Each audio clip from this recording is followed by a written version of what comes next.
Hello friends, welcome to back my YouTube channel PD tech math. आज के इस lecture में हम डिस्कस करेंगे CSIR NET December 2016 complex analysis का कंप्लीट सॉल्यूशन इस वीडियो में होगा। तो टोटल क्वेश्चन आपके कितने आए थे? हर बार की तरह इस बार भी आपके 8 क्वेश्चन आए थे, जिसमें से पार्ट बी में से आपके 4 क्वेश्चन थे एंड पार्ट सी में से भी आपके 4 क्वेश्चन थे। ठीक है, अब तक हमने कितना किया है? 2023 टू 2017 तक का हमने कंप्लीट कर लिया है। ठीक है, कॉम्प्लेक्स और रियल अभी चला हुआ है। लीनियर अलजेब्रा का कंप्लीट हो चुका है।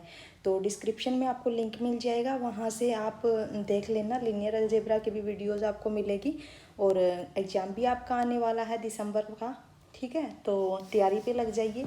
उसके लिए आपको पिछले पेपर तो सोल्व करने ही पड़ेंगे, क्योंकि वहीं से आपको अंदाज़ा लगता है कि किस टाइप के क्वेश्चंस यहाँ पे आते हैं। अकेला बेसिक करने से कुछ नहीं होगा, साथ में क्वेश्चन प्रैक्टिस करनी होगी, टाइम मैनेजमेंट होना चाहिए। ठीक है, तो देखिए आज का अपना लेक्चर होगा कॉम्प्लेक्स एनालिसिस दिसंबर 2016। टेलीग्राम चैनल है पीडी टेक मैथ के नाम से ही, इसको ज्वाइन कर लेना। यहाँ पे आपको अपडेट्स मिलती रहेगी। और अगर मेरे चैनल पे पहली बार आए हो तो सब्सक्राइब ज़रूर कर देना। ओके, तो देखिए first question is let C be the circle mod of Z is equal to 3/2। अब यहाँ पे देखिए जो सेंटर है वो क्या है? 0 0 है। ठीक है, सेंटर यहाँ पे 0 0 है और जो रेडियस है वो क्या है आपके पास? 1.5 यानी कि 3/2। Okay, in the complex plane that is oriented in the counter clockwise direction. अगर मैं यहाँ पे फिगर ड्रॉ करूँ तो देखिए क्या बनेगा? This is real axis and this is imaginary axis. Okay, यहाँ पे आपका है 1 and this is 1.5, 2 and -1, -1.5, -2 and this is iota और 2 iota, minus iota and this is -2 iota. ठीक है, तो अब हमें यहाँ पे क्या करना है? देखिए रेडियस आपकी कितनी है? 1.5 है, यानी कि -1.5 इधर इधर। ठीक, यहाँ पे क्या बनेगा? एक सर्कल बनेगा। ये थोड़ा सही ड्रॉ नहीं होगा शायद, पॉइंट्स आपके, यानी कि जो सर्कल आपका बनेगा देखिए ये। ठीक है, सर्कल आपका ये बनेगा क्योंकि सेंटर आपके पास क्या है? ओरिजिन है। ठीक है, ये दे रखा है सी आपके पास सर्कल है। Then the value of a, हमें ए की वैल्यू फाइंड आउट करनी है। For which integration over C हमें ये दे रखा है z+1 upon z² -3z+2 plus a/z-1 dz is equal to 0। इस इंटीग्रेशन की वैल्यू इसने खुद ही कहा है कि ये 0 के इक्वल है और हमें क्या फाइंड आउट करना है? a की वैल्यू हमें यहाँ पे फाइंड आउट करनी है। ओके, तो देखिए इंटीग्रेशन आपके पास क्या है? Integration over C and C आपके पास क्या है? Mod of z is equal to 3/2। ठीक है, अब यहाँ पे रखिए z+1 upon z² -3z+2 and यहाँ पे क्या आएगा? Plus a/z-1 dz this is equal to 0। ये हमें दे रखा है और फाइंड आउट हमें क्या करना है यहाँ पे? Value of a। ठीक है, कि a क्या होगा। अब इसको सोल्व कीजिए, हम इसको सेपरेट कर सकते हैं यहाँ से। Can be written as integration over C z+1 upon z² -3z+2 dz and plus integration over C a upon z-1 dz is equal to 0। Okay, अब यहाँ से इसको फैक्टराइज कीजिए। Integration over C z+1 upon, जब इसको factorise करोगे तो क्या आएगा यहाँ से? z-1 into z-2 dz and plus ये आपका क्या रहेगा? a upon z-1 dz। Okay, हम इसको नाम दे देते हैं, दिस इज़ I1 एंड ये आपके पास क्या है? I2। ठीक है, तो हम यहाँ पे पहले I1 को सोल्व कर लेते हैं कि I1 आपके पास क्या है?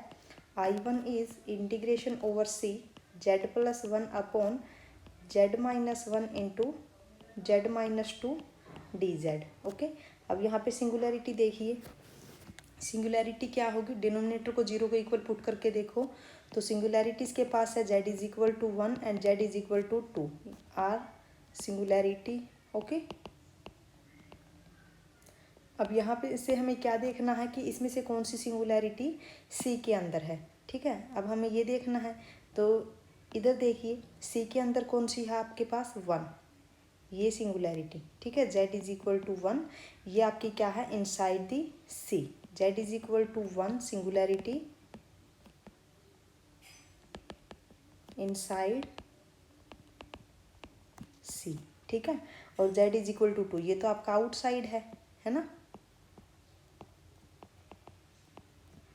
तो अपना जो फंक्शन होगा यहाँ पे एफ जेड क्या है, f z is equal to z plus 1 upon z minus 2। Then I1 is equal to क्या होगा, f of z upon z minus 1 d z, ठीक है। तो यहाँ से रेजिड्यू फाइंड आउट कीजिए, residue at Z is equal to 1, क्या होगा residue at Z is equal to 1, residue of f z at Z is equal to 1। तो यहाँ से क्या आएगा, limit Z tend to 1 and this is z minus 1 f of z, okay. तो यहाँ से क्या आएगा, अगर मैं रेजिड्यू की बात करूँ तो इधर आपके पास बनेगा F of Z is Z plus 1 upon z minus 1, तो 1 प्लस 1 2 अपॉन -1, देन -2 आ जाएगा, है ना।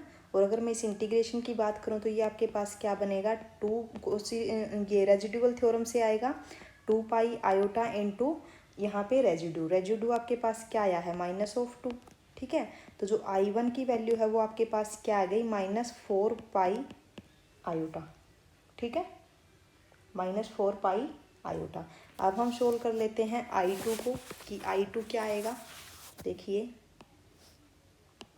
अगर मैं I2 की बात करूं then I2 is equal to a upon z minus 1 d Z.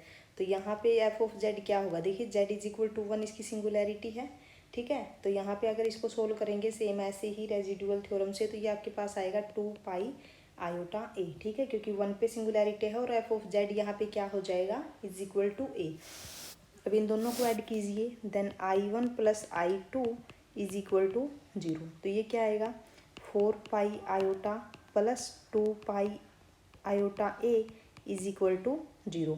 2 pi iota common निकालिए तो क्या आएगा यहाँ से, -2 and plus a is equal to 0। Then this we know that 2 pi iota तो आपका नॉन जीरो है, this implies a is equal to 2। तो ए की वैल्यू आपके पास कितनी आ गई, 2। अब देखिए कौन सी ऑप्शन में है, थर्ड ऑप्शन क्या हो जाएगा, करेक्ट, ओके। आ गया समझ में, ठीक है, इजी क्वेश्चन है। नेक्स्ट क्वेश्चन पे चलते हैं, क्वेश्चन नंबर 2। सब्सक्राइब कर देना अगर अब तक आपने सब्सक्राइब नहीं किया है, ओके। सेकंड क्वेश्चन क्या है, let F be a holomorphic function on, holomorphic function है कहाँ पे, mod of Z is less than epsilon and which is greater than 0, ठीक है। अगर मॉडुलस वैल्यू है तो सिंपल सी बात है, या तो वो इक्वल टू 0 होगा या फिर ग्रेटर देन 0 होगा। इसने क्या किया है, स्ट्रिक्टली ग्रेटर देन 0, ठीक है। And epsilon is also greater than 0 given by convergent Laurent series summation n is equal to -infinity to infinity A N Z N. तो सबसे पहले तो हमें ये समझना होगा यहाँ पे कि what is Laurent series, okay. Then given also that limit Z tend to 0 mod of F of Z is equal to infinity. इसका क्या मतलब है, अगर आपने डेफिनेशन देखी हो तो ये किसकी डेफिनेशन होती है, limit Z tend to 0 mod of f z is equal to infinity, this is represent as pole at infinity, ठीक है। वी कैन कंक्लूड दैट, हमें क्या कंक्लूड करना, देखिए फर्स्ट इज ए सबस्क्रिप्ट में है -1 is not equal to 0 and a subscript -n is equal to 0 for all n greater than equal to 2। तो ये आपको कहाँ से पता चलेगा, लोरिएंट सीरीज। सबसे पहले आपको लोरिएंट सीरीज समझनी होगी कि what is Laurent series, okay. देखिए लोरिएंट सीरीज की अगर मैं बात करूँ तो क्या होती है, लोरिएंट सीरीज एक्सपेंशन,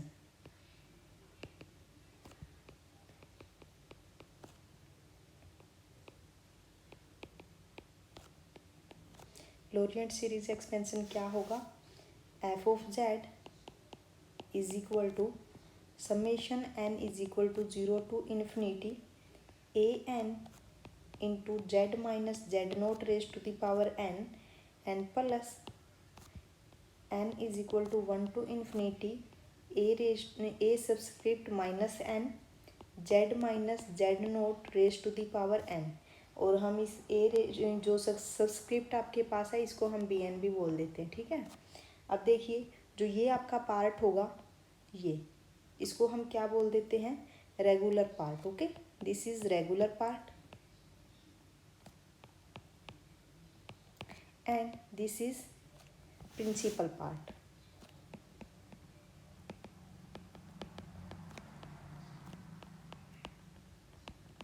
ठीक है, तो अब हम यहाँ से हमें यहाँ पे क्या फाइंड आउट करना है, देखिए हम इसने क्या कहा है कि एफ जेड के पास पोल है कहाँ पे, इन्फिनिटी पे, तो हमें यहाँ पे सिंगुलैरिटी देखनी पड़ेगी। ठीक है, तो देखिए लोरिएंट सीरीज से हम कैसे सिंगुलैरिटी चेक करते हैं, सिर्फ लोरिएंट सीरीज का आपको पता होना चाहिए, वहीं से हम तीनों सिंगुलैरिटी फाइंड आउट कर सकते हैं। अब देखिए कैसे पता चलेगा, आपको नोट करते जाना। फर्स्ट आपके पास होती है रिमूवेबल सिंगुलैरिटी, है ना,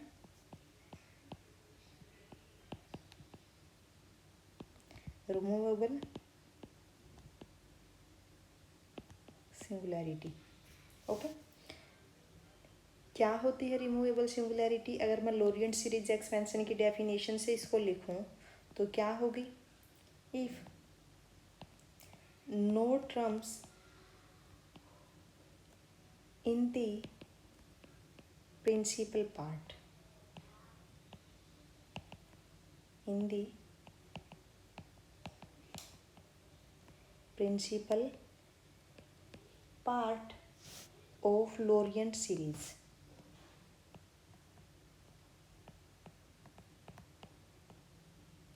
ओके, इसका क्या मतलब है, दैट इज जो बी एन आपका होगा वो क्या होना चाहिए, 0 फॉर ऑल एन।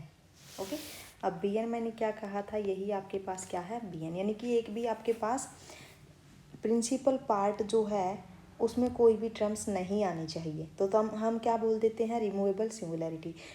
हमें कोई भी एक फंक्शन दे रखा है और जब हम उसकी लोरिएंट सीरीज एक्सपेंशन ओपन करें तो उसके बाद अगर हमें ऐसी मिले जो एक्सपेंशन है कि उसमें प्रिंसिपल पार्ट 0 है, ठीक है, तो इसका मतलब क्या होता है कि जो फंक्शन है उसके पास रिमूवेबल सिंगुलैरिटी है। Okay, and then second is pole singularity,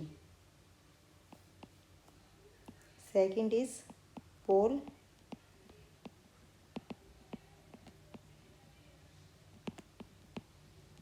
pole singularity. Pole singularity क्या होती है,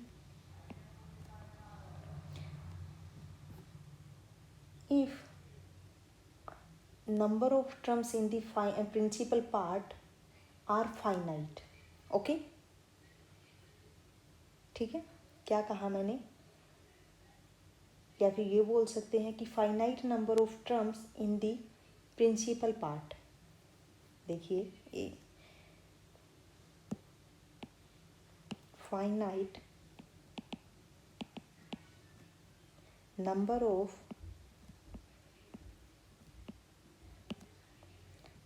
terms in the principal part, in the principal part of Lorient expansion। okay, that is bn is equal to 0 for all n when n is greater than m। इसने क्या कहा है कि bn आपका 0 के इक्वल होगा, किस n के लिए होगा, मान लीजिए कि ये है आपके पास, इधर आपका n है, ठीक है, जो n से बड़े हैं, यानी कि क्या कहा इसने, ग्रेटर देन n, यहाँ पे जितनी भी टर्म्स होंगी उन सब के लिए bn आपका 0 होगा, और यहाँ पे जितनी भी फाइनाइट टर्म्स आपकी आएंगी यहाँ पे जो bn होगा वो आपका नॉन जीरो होगा। ठीक है, फाइनाइट नंबर ऑफ टर्म्स आपकी वहाँ पे नॉन जीरो आनी चाहिए। ठीक है, अब उसके बाद आती है essential singularity.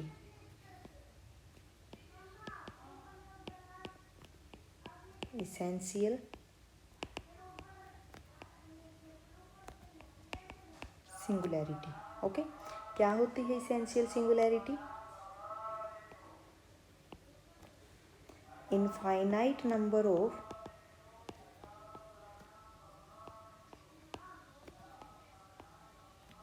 infinite number of terms in the principal part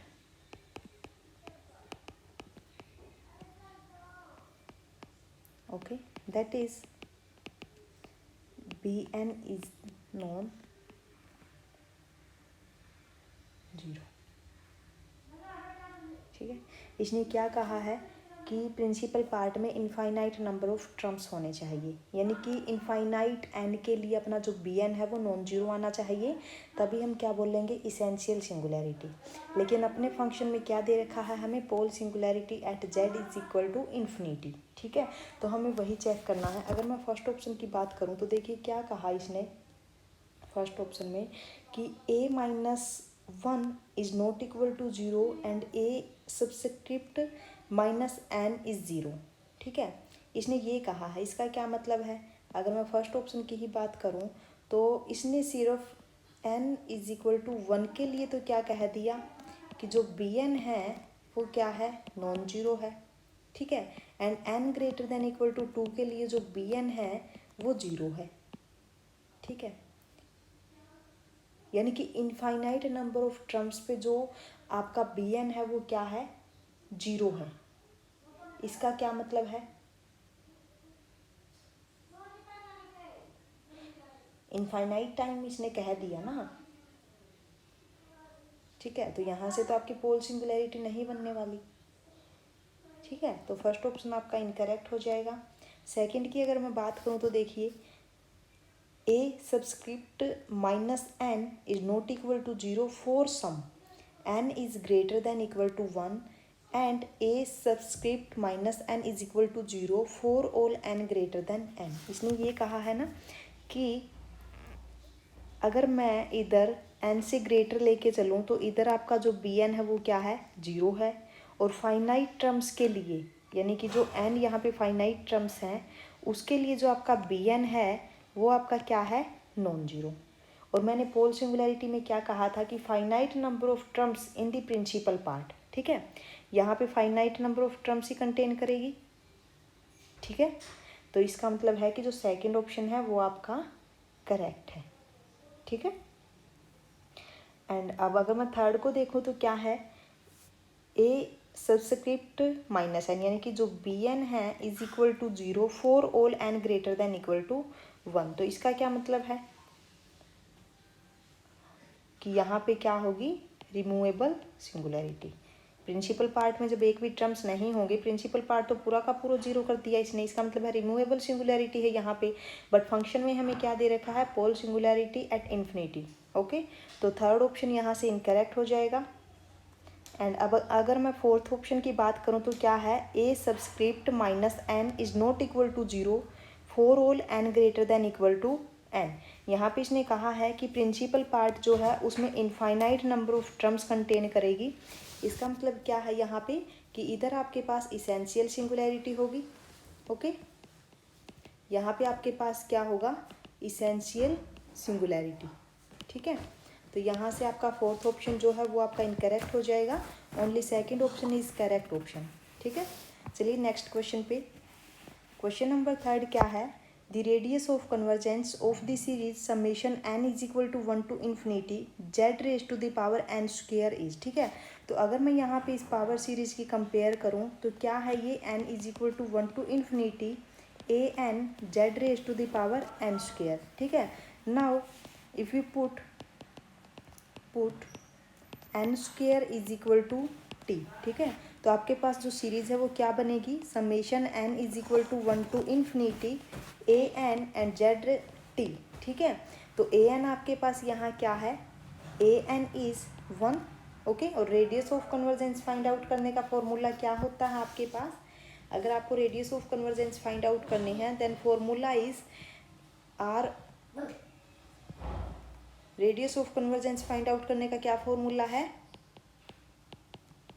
radius of convergence find out करने का क्या है, one by r is equal to limit n tend to infinity mod of a n plus one upon a n. Okay, and a n plus one भी यहाँ से क्या होगा, this implies a n plus one is also one. अब यहाँ पे रखिए limit n tend to infinity, ये आपके पास क्या आएगा 1, and this implies 1/r is equal to 1 and this implies r is equal to 1। तो जो रेडियस ऑफ कन्वर्जेंस है वो आपके पास क्या आ गई 1, यानी कि थर्ड ऑप्शन यहाँ पे करेक्ट हो गया। Now question number 4 is suppose f and g are entire function and g of z is not equal to 0 for all z in C. If mod of f of z is less than equal to mod of g of z, then we conclude that। अब यहाँ पे देखिए f और g है वो क्या है, entire function है, ठीक है। f और g कैसे है, एंटायर फंक्शन है, and g of z is not equal to 0 for all z in C, okay. तो फर्स्ट ऑप्शन क्या है कि F of Z is not equal to 0 for all Z in C. अगर मैं यहाँ पे एक ऐसा काउंटर एग्जाम्पल लूँ जो कि इस कंडीशन को भी सेटिस्फाई करे जो हमें दे रखी है, और अगर एफ जेड आपका 0 आ गया किसी एक पॉइंट पे, तो इसका मतलब फर्स्ट ऑप्शन आपका इनकरेक्ट हो जाएगा। देखिए let F of Z is equal to z and g of Z is equal to z square, both are entire function, okay, entire function, ठीक है।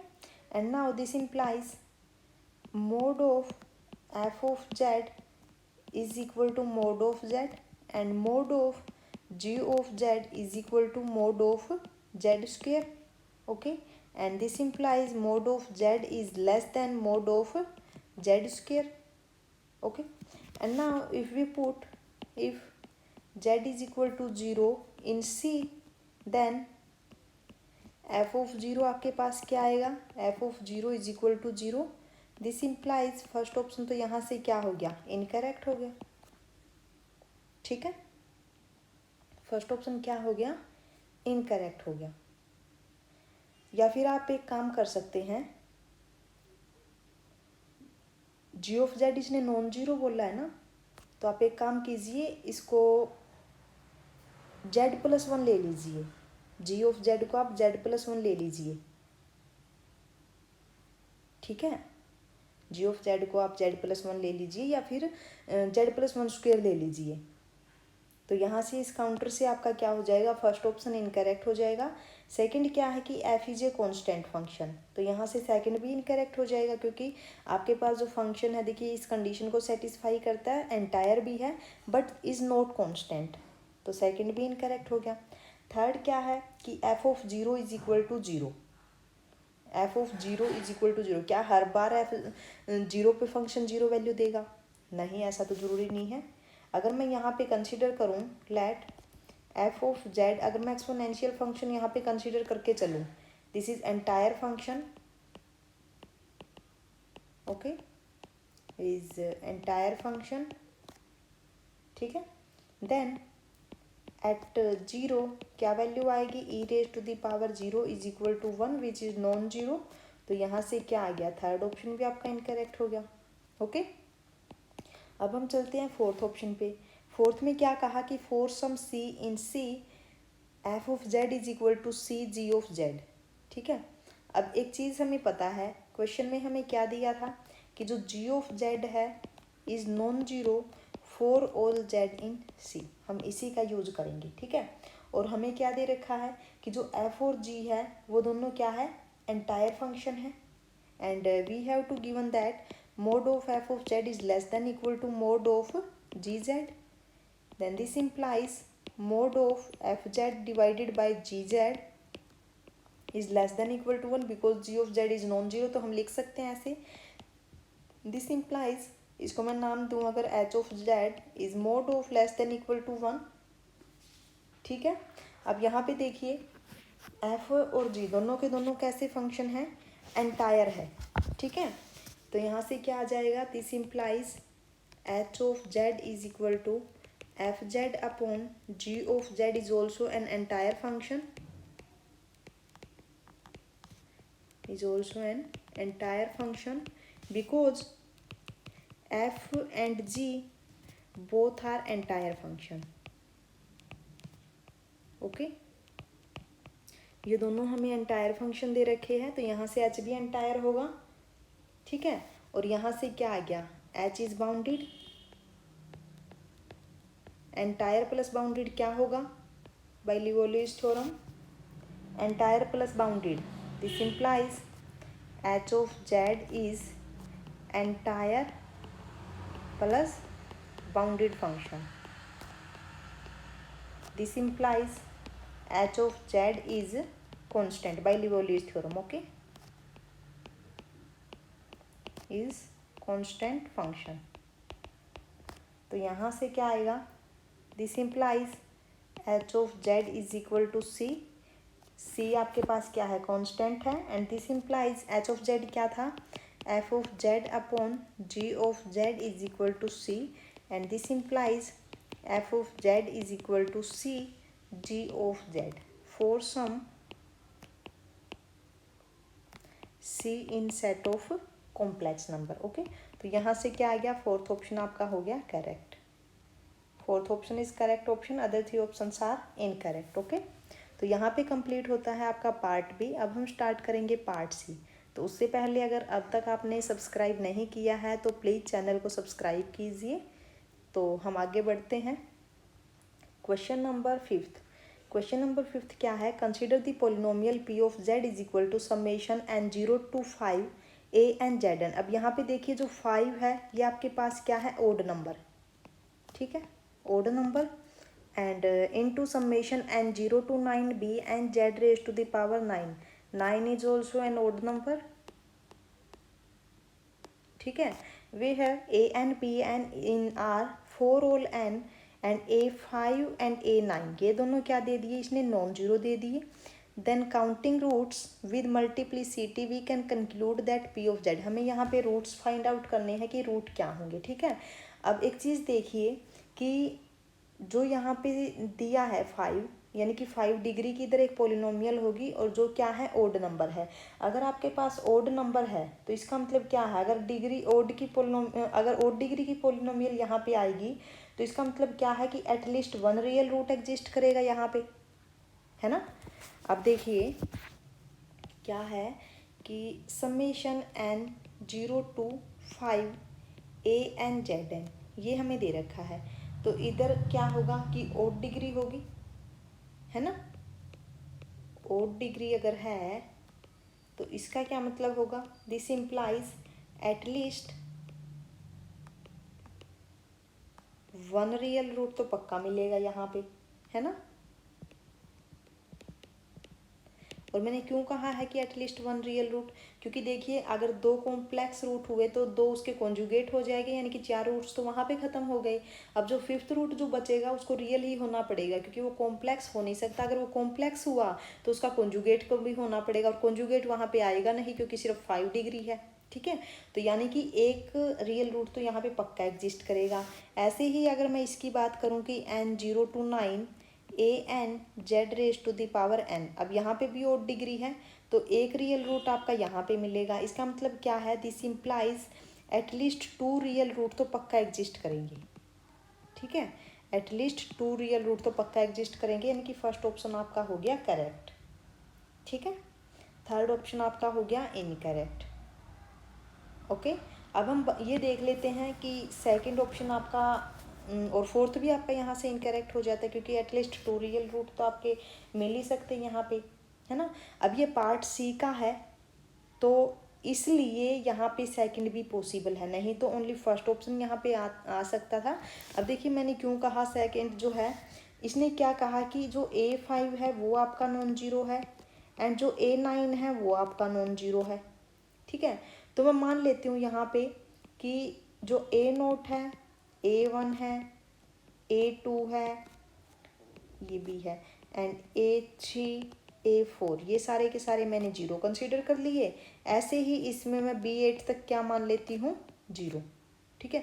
BI लिख देती हूँ यहाँ पे, BI is equal to zero where I कहाँ से कहाँ तक, 0 1 2 अप टू 8, ठीक है।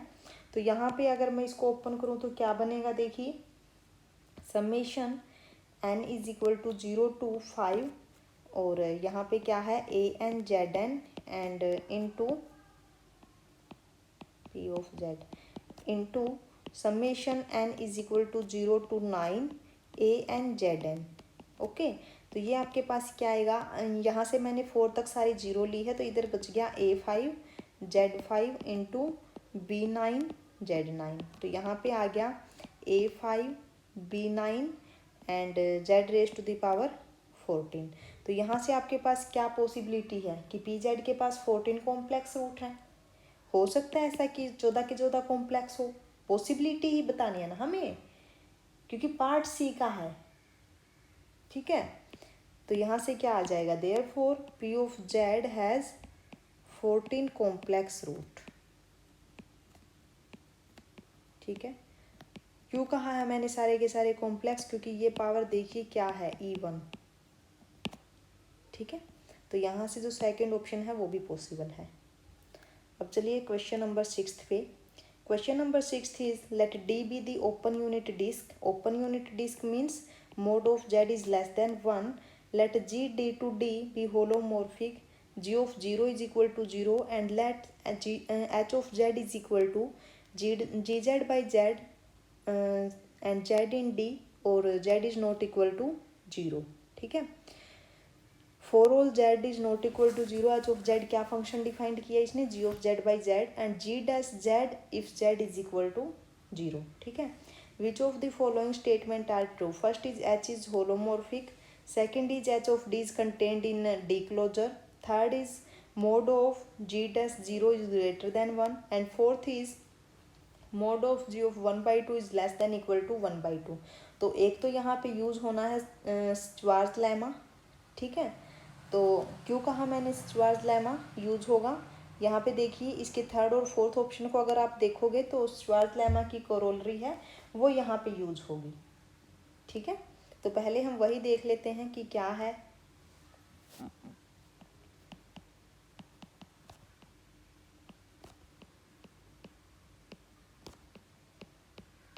देखिए, if G D to D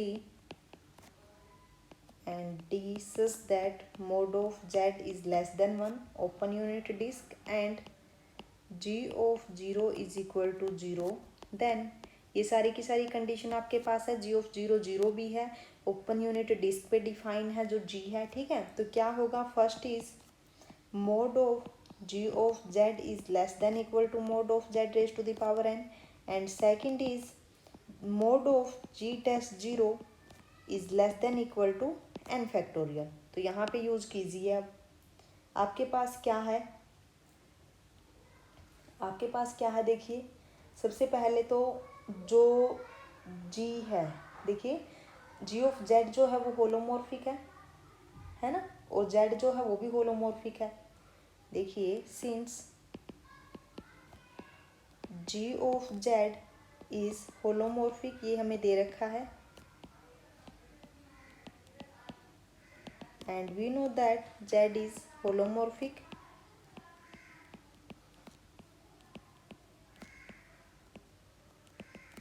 Okay, therefore G of Z by Z is also holomorphic।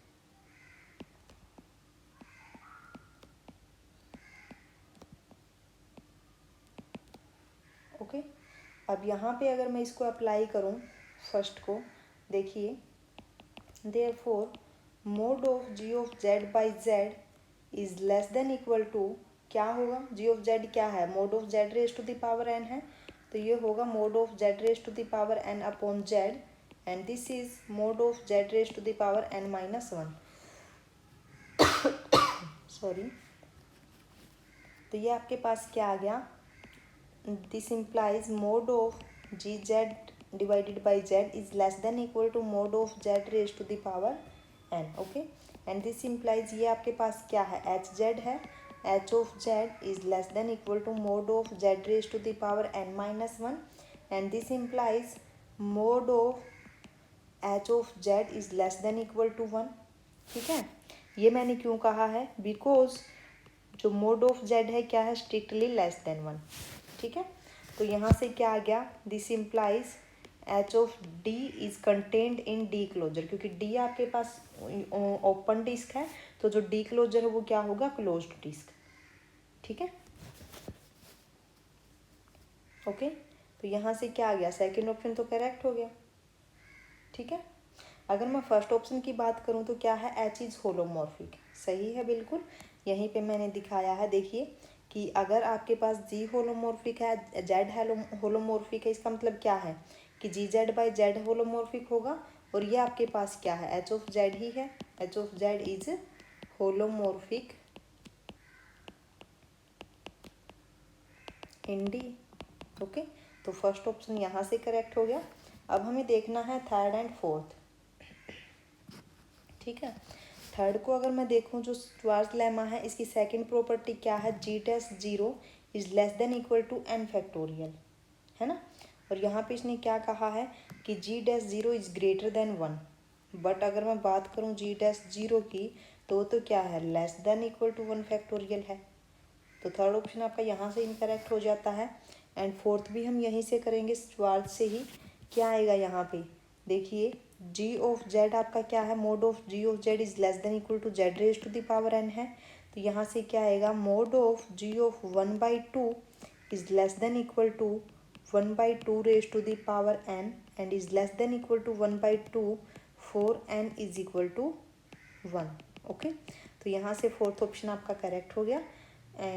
यहाँ पे देखिए फर्स्ट सेकंड एंड फोर्थ ये ऑप्शन आपके करेक्ट है, थर्ड ऑप्शन इनकरेक्ट है। ठीक है, मैं एक बार फिर से कहती हूँ, अगर सब्सक्राइब नहीं किया है तो प्लीज़ सब्सक्राइब कर दीजिए, थोड़ा अच्छा लगता है।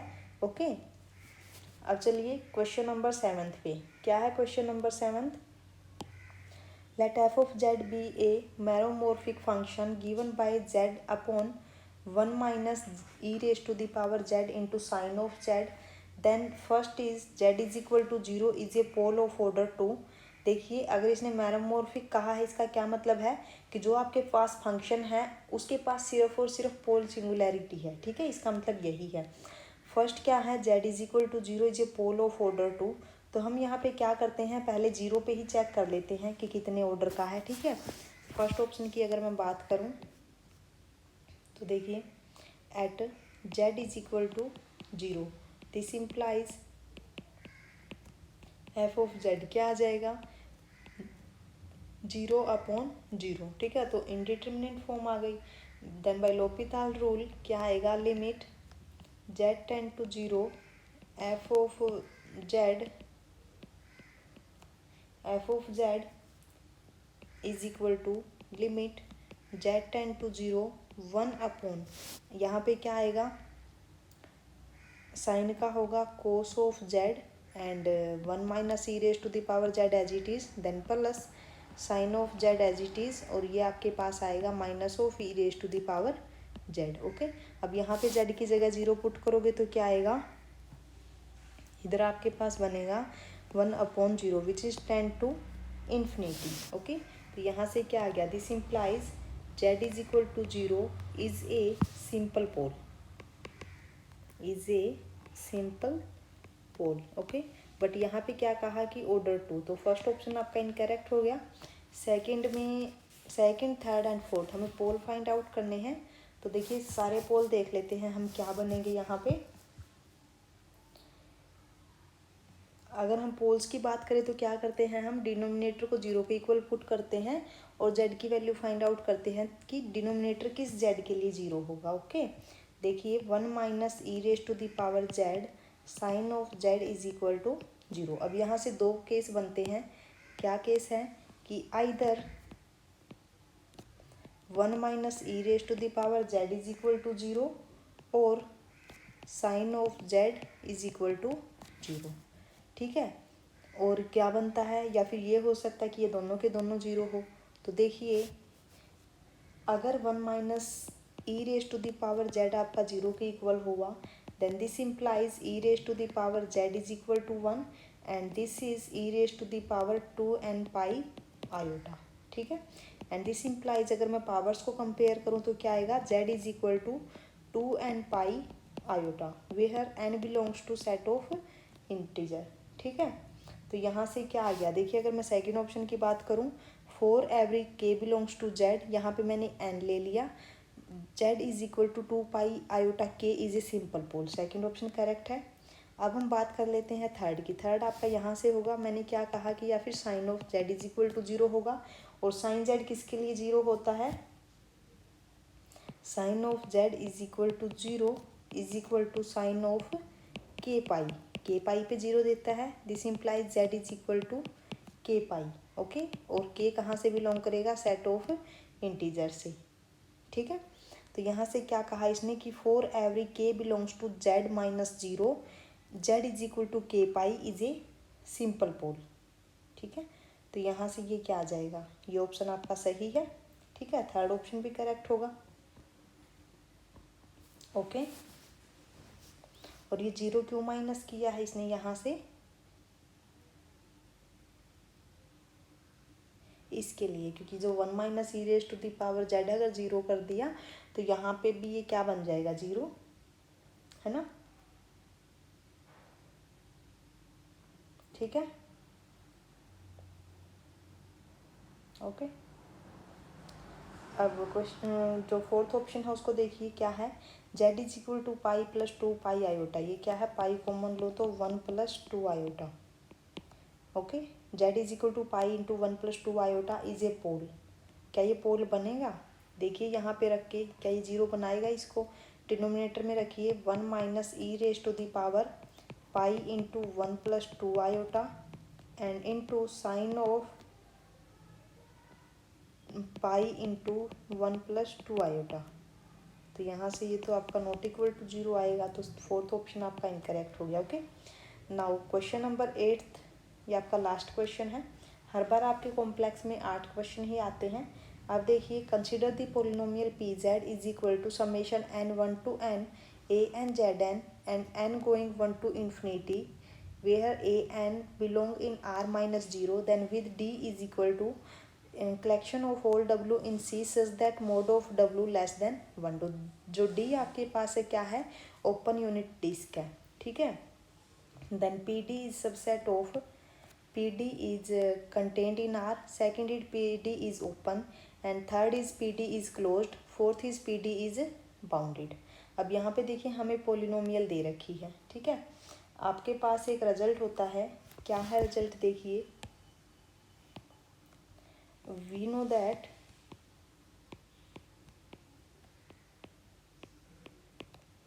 continuous image